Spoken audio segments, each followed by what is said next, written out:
तो इस वक्त ये आप तस्वीरें देख रहे हैं पश्चिम बंगाल के नंदीग्राम से, जहां पर मुख्यमंत्री ममता बनर्जी अपना नामांकन पत्र भरने पहुंची हैं और कुछ ही देर में वो आप अपना नामांकन पर्चा भर देंगी और नंदीग्राम की एक सीट से ही वो इस बार चुनाव लड़ रही हैं। आमतौर पर कोलकाता में भवानीपुर सीट से वो चुनाव लड़ती हैं और इस बार क्योंकि चैलेंज किया था शुभेंदु अधिकारी, उनके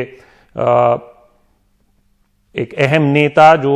पार्टी छोड़कर, तृणमूल कांग्रेस छोड़कर भाजपा में शामिल हुए, और तब उन्होंने एक चुनौती रखी थी कि अगर ममता बनर्जी नंदीग्राम में उन्हें चुनाव लड़ती हैं तो वो उन्हें, यानी कि ममता बनर्जी को 50,000 से ज्यादा वोटों से हराएंगे, और अगर ऐसा नहीं हुआ तो वो राजनीति छोड़ देंगे। ममता बनर्जी ने ये चैलेंज, ये चुनौती स्वीकारी।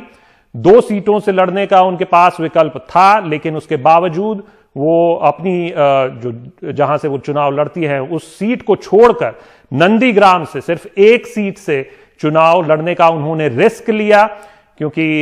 ये वाकई एक बड़ा रिस्क है कि अगर मुख्यमंत्री अगर चुनाव हार जाती हैं, शुभेंदु अधिकारी का गढ़ माना जाता है नंदीग्राम, जो पूरा एक SEZ जोन, सेस जोन के लिए जो स्पेशल इकोनॉमिक जोन से ये जो पूरा आंदोलन वहां पर छिड़ा और नंदीग्राम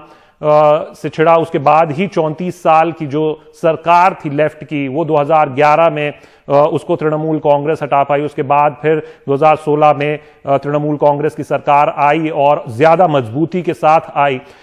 तो अब 2021 के चुनावों पर नजर है। भाजपा, अगर लोकसभा चुनावों की बात करें तो वहां पर जो वोटिंग परसेंटेज है, प्रतिशत है, उसमें अहम उन्होंने सेंध लगाई है यूं कहें, या अपना इजाफा बहुत ज्यादा किया है। अगर हम तृणमूल कांग्रेस की बात करें तो लोकसभा इलेक्शन जो कि पिछले साल हुए, 2019 लोकसभा इलेक्शन की हम बात कर रहे हैं, वहां पर 40% से ज्यादा वोट भाजपा को मिले थे और 43% के करीब वोट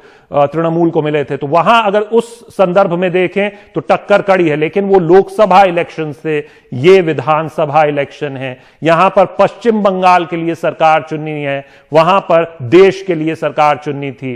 तो ऐसे में ये जो मुकाबला है ये वाकई रोचक हो जाएगा, और जो पूरा पश्चिम बंगाल की बैटल है वो नंदीग्राम पर सबकी नजरें टिकी होंगी। और इस समय ममता बनर्जी अपना नामांकन पर्चा भरते हुए नंदीग्राम से, जहां पर उनकी टक्कर होगी भाजपा ने जिस पर दांव खेला है, शुभेंदु अधिकारी नंदीग्राम से ही वो जाने जाते हैं, पूर्व IAS अफसर भी रहे हैं, और ऐसे में जो इतना ताकतवर अपने गढ़ में, उसके गढ़ में जाकर उसी की चुनौती को स्वीकार कर ममता बनर्जी ने उस चुनौती को स्वीकारा है। एक ही सीट से इस बार वो चुनाव लड़ रही हैं, पश्चिम बंगाल विधानसभा चुनाव, और नामांकन पर्चा इस वक्त वो भरते हुए, इस वक्त अगर हम देखें तो ममता बनर्जी इस वक्त साफ नजर आ रही हैं। ये सब डिविजनल ऑफिस में वो मौजूद हैं और अपना नामांकन पर्चा वो भर रही हैं। जो भी उसके लिए जरूरी चीजें हैं वो करती हुई, वहां पर इंतजार करती हुई, और फोटो ऑप के लिए ऐसा लग रहा है इस वक्त रुके हुए हैं और बातचीत कर रही हैं, और अब पर्चा भरने के बाद कुछ ही देर में वो उठ कर जाएंगी। लेकिन पहले उनका प्लान था कि वो वापस आएंगी कोलकाता अपना नामांकन पत्र भर के,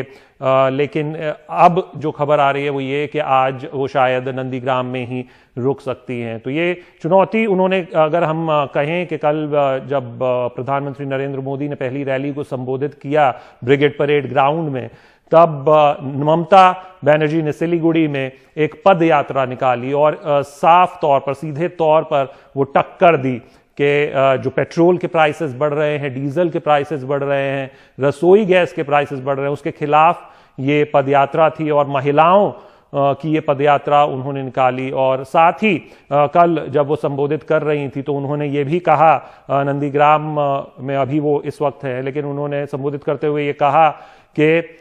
हिंदुत्व का कार्ड हमारे साथ मत खेलिए, मैं खुद एक हिंदू हूं। भाजपा का भी इस पर जवाब आया है कि आपको यह बताने की जरूरत क्यों पड़ी, क्योंकि जब एक कार्यक्रम के लिए प्रधानमंत्री नरेंद्र मोदी और ममता बनर्जी एक ही मंच पर मौजूद थे, तब ममता बनर्जी जैसे ही बोल रही थी तो आगे जो कुछ लोग थे उन्होंने जय श्री राम के नारे लगाए, उनके बोलने में बाधा डाली, जिसके बाद वो मंच छोड़कर चली गई थी। तो ये जो फाइट है